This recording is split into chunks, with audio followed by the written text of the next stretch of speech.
Jim, how tall is our motor coach? That's the Central Park. Okay. Also kneels, right? There's not a satellite on top of was it. here last time. All right. So, incredible program called Cosmos, a 10-part series about the birth of the universe. There's an IMAX theater here. We're playing You Are Here, simple game. You Are Here. We saw this, and this is how much for this. Neat. All right. Oh, that was a close one. I kind of like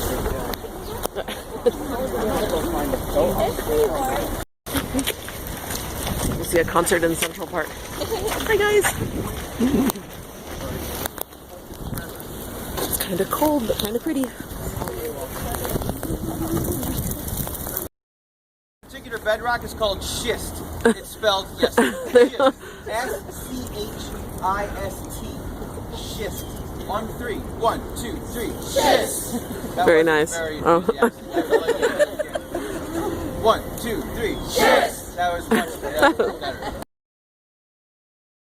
Even see it. Oh, there's the temple. And it just so happens that when this building first opened, and I don't remember exactly, I'm going to say about a decade ago, I had come out of a movie theater down the street and was just strolling along, and there seemed to be some activity here, and I'm a tour guide and I'm curious, and I was like, oh, what's going on here? And they're like, well, we're opening our temple, would you like to come in? And I'm like, oh, okay, sure. I'm a tour guide, and I'll learn something new. So I walked in, and all I remember is they gave me like these little shower caps that I put on my shoes. Oh my gosh, that's so funny.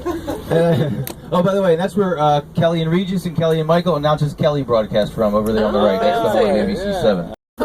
Trump! Get my phone out. Faster, faster. I'm going. It's a strange phenomena because the building, that's a public atrium. When really tall buildings are built, and they take up this much land, they're often required to have spaces dedicated to the public. Christmas ones, of course, is when they're packing them in. I love it, right? St. Patrick's Beautiful. Cathedral. Recently cleaned too, so you're seeing the stone as if it just came from the quarry. We're going to be making a right here, Jim, on 49th Street. Going to Rockefeller Center for a little wee. Wonderful. Ta-da! Rockefeller Center. Along the East River, so on the opposite side of the island. So when you hear like Look up that eye. council is meeting or the UN is going to be in session, that happens on the island of Manhattan. And a lot of people playing chess, and a lot of intellectualizing going on about society, yeah, and what it means to be a person in this city, in this country, in this world. Another interesting thing about Greenwich Village are the streets. Notice how they're going off on all angles, like diagonals. They're converging. Greenwich Village survived the grid system that was created. That tic-tac-toe board that I described to you, the streets weren't naturally like that.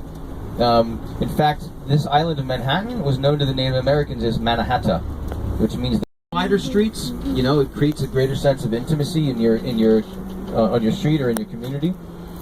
And they were successful, and it was a huge success because the man who wanted to change the neighborhood and build an overpass, a gigantic road that would have literally just like leveled these buildings and been crossing above our heads, connecting people from one side of the island to the other. They stood up to arguably the most powerful man in New York City history, named Robert Moses. And